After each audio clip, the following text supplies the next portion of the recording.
Bem-vindos e bem-vindas ao podcast NeuroUSP. Eu sou o César Lopes. Eu sou Matheus Belo. Nós somos assistentes do Hospital das Clínicas da Faculdade de Medicina da USP. Esse é o podcast NeuroUSP, é o podcast que vai te ensinar o que a inteligência artificial não vai te ensinar. E hoje a gente tem um convidado especial. Estamos aqui com Álvaro Pentanha, que é o médico responsável do ambulatório de sono da neurologia aqui do Hospital das Clínicas da FMUSP. É um prazer tê-lo conosco, Álvaro. Ou eu que o digo, muito obrigado pelo convite, rapaz. Muito obrigado. Dr. Álvaro é quem a gente pensa, né, dentro da residência da Faculdade de Medicina da USP de Neurologia e a referência em sono, né? Então a gente passa com ele no ambulatório, ele ensina ali os fundamentos. Então assim, vamos começar a entender qual que é o recorte do nosso assunto. A gente está trazendo aí as principais queixas que os pacientes podem trazer no consultório neurológico, né? E hoje a gente vai falar de insônia. Para puxar aí a definição de insônia, como a gente consegue entender que esse paciente que está falando pra gente que o sono dele tá ruim, que ele está insatisfeito, quando de fato ele tem uma insônia ou ele tem um sono insuficiente por maus hábitos de vida, né? Eu acho que isso é importante para a gente começar, fazer o recorte e aí depois a gente passa para os próximos tópicos. Perfeito, porque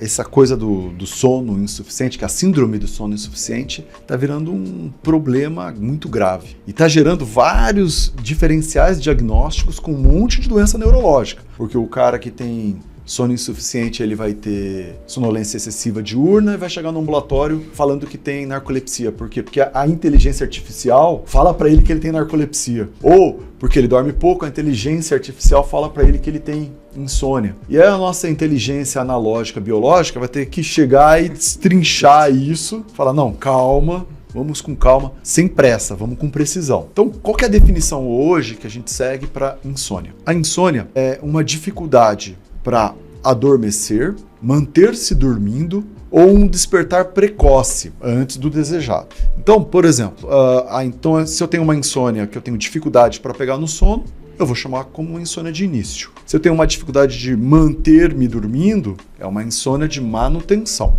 E se eu tenho um despertar precoce antes daquele desejado, é o que a gente fala de insônia de final de noite. Eu posso ter 1, 2 ou 3 características no mesmo paciente. Só que é fundamental uma coisa: o paciente tem que ter oportunidade e condições de sono. O paciente tem que se dar a oportunidade. Então isso já é muito fácil. Falar, mas você deita na cama que horas? Ah, eu deito a 1. Tá, e você acorda que horas? Eu acordo às 5. Poxa, mas você não está se dando oportunidade de sono. Ou então ele chega e fala, não, eu saio da academia, vou correndo e deito na cama. Eu chego em casa, tomo um banho e deito na cama e não durmo. Eu falo, poxa, mas você não se deu uma oportunidade nem condição de sono. Vocês devem ter ouvido quando passaram comigo lá no ambulatório, eu falo isso para todo mundo. Dormir não é algo que a gente faz à noite, mas é um processo que se inicia quando a gente acorda. E tudo que a gente faz ao longo do nosso período acordado, tanto de dia quanto de noite, vai influenciar o nosso período de sono dormindo. Se eu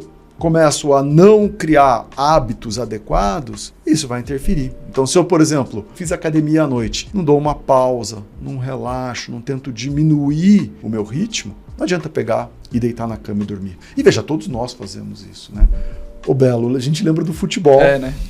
Eu jogava futebol com os residentes. Para minha idade é péssimo o horário do futebol, porque chegava muito cansado. Mas naquela atividade, naquela loucura, chegava e tomava banho. Não dá para deitar na cama direto, não consegue, porque você ainda tá na intensidade da partida. Né? Mesma coisa quando às vezes você tem um chamado no hospital e você tem que ir 10 da noite ao hospital, 11 da noite ao hospital. Quando você volta, você está cansado, mas você não consegue pegar, deitar e já dormir, geralmente. Você tem que ter uma transição, baixar a bola, diminuir o ritmo. Então, saber que você tem que ter oportunidade e condição é fundamental. A última classificação de 2014, ela acrescentou 2 outras características, além dessa dificuldade de iniciar, manter-se dormindo ou despertar precoce. É a resistência em ir dormir ou a necessidade de algum tipo de intervenção. E isso foi acrescentado principalmente por conta dos pacientes com doenças neurodegenerativas, por exemplo, os nossos pacientes com Alzheimer, ou as crianças com algum comprometimento cognitivo, por exemplo, crianças com autismo, que têm às vezes uma resistência, não quer ir para a cama, não querem ir deitar, não querem ir dormir, ou que aí a família tem que ficar fazendo alguma estratégia para poder fazer o paciente dormir. Eu não esqueço de um paciente do consultório, eles conseguiam levá-lo à cama, um paciente com Alzheimer, só que ele só dormia se o cuidador ficasse dando tapinha como se fosse um bebê.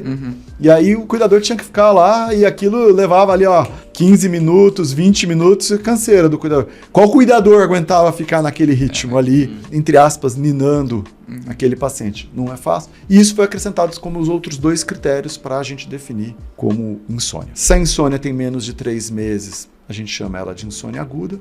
Se a insônia tem mais de 3 meses, a gente fala que é uma insônia crônica. E aí é o que a gente fala, é gastar muita saliva, é muita conversa. Acho que o consultório da medicina do sono, né, a gente que é neurologista, né, lá no HC a gente fica o primeiro ano inteiro estudando semiologia, martelando, diapasão, a gente fica o primeiro ano. Eu lembro que eu acabei o meu primeiro ano de residência lá, numa galáxia um pouco distante, na verdade 20 anos, né?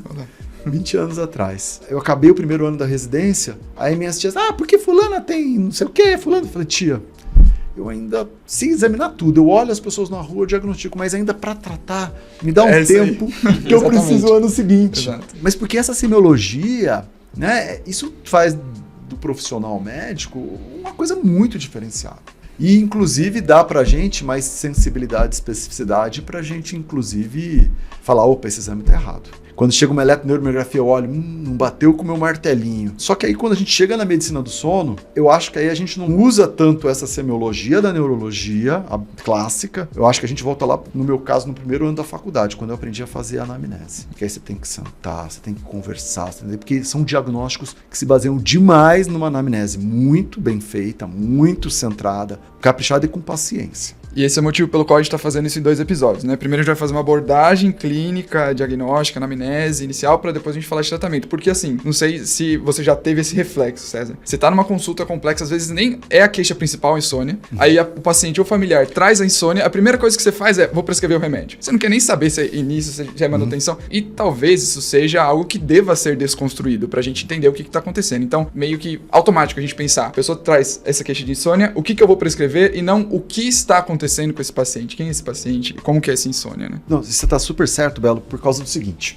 aí estão coisas da medicina do sono, que é da anamnese, toda vez você tem que perguntar, aliás, para qualquer caso, porque se a gente for seguir aquela coisa clássica da anamnese, na medicina, não só da neurologia, mas da medicina, tá lá, interrogatório sobre diversos aparelhos, que a gente fala sobre, pergunta sobre digestivo, ocular, nasal, orelha. A gente tem que perguntar sobre sono. Ele é um dos itens ali do interrogatório sobre diversos aparelhos que a gente não faz. O perigoso é que às vezes desvia tudo para aquilo. Porque todos os pacientes, independente da doença, também dormem. Todo ser humano dorme. E muitas doenças interferem no sono dos pacientes, assim como as doenças do sono também interferem no paciente. Então, no paciente com insônia, é super importante tentar pegar se o paciente já tinha alguma predisposição, ele já tinha algo que, por exemplo, expusesse o paciente a algum risco. Tem um histórico familiar de insônia, sempre foi alguém que sempre teve um sono ruim, ou tem condições que o predispõem a isso, por exemplo, social. Na medicina do sono tem uma área muito bacana que são os determinantes sociais de doença. Na medicina do sono. Então, se o seu ambiente de sono é ruim, você vai dormir pior. Você vai ter uma condição de sono pior, que é um diferencial disso que a gente está falando. Tem um estudo muito bonito de Buenos Aires, em que eles avaliaram o sono de pessoas que moravam em comunidades antes e depois da intervenção de uma ONG de arquitetos, que melhorou as casinhas deles de madeira lá, né? As frestas, a distância do chão, porque o Buenos Aires é uma cidade muito fria no inverno. E se você fica colado no chão, fica mais gelado ainda. O vento entra entre as frestas da madeira. Então eles fizeram casinhas pequenininhas. E eles viram quanto que melhorou a qualidade do sono só de melhorar o barraco ali, a casa, de fazer mudanças que melhoraram a condição de moradia dessas pessoas. Então quem mora ali perto da Marginal, aqui em São Paulo, vai ter muito mais barulho, vai ter mais poluição. Tem estudos que mostram que você morar perto de vias de tráfego intenso talvez aumente o risco de apneia, porque talvez isso cause mais edema de vias superiores ou coisas desse tipo. E para insônia, a mesmíssima coisa. Se a gente está numa situação social difícil no país, a gente vai ter mais insônia. Isso acaba acontecendo. Então, condições sociais é um fator importante, como fatores predisponentes, condições sociais, a condição de vida do próprio indivíduo. Então, aquela pergunta que todo médico evita muitas vezes, falar, como é que está a sua vida? Porque sabe que o paciente pode ter alto risco de chorar no meio da consulta, né? Que é angustiante. E a gente tem que fazer, a gente tem que chegar e falar, como é que está a sua vida? Como é que está a vida no trabalho? como é que está o teu relacionamento com a família, com você mesmo. É uma abordagem mais ampla do que a gente martelar, e que a gente estava conversando antes, né, sobre diagnóstico localizatório e tudo mais. A gente acaba tendo muito algo mais que talvez se assemelhe mais com uma semiologia psiquiátrica do que uma semiologia de neurologia. Então é uma queixa de uma coisa que acontece à noite, mas na verdade a gente tem que investigar todo o dia para entender, né, o que está interferindo na noite. Mas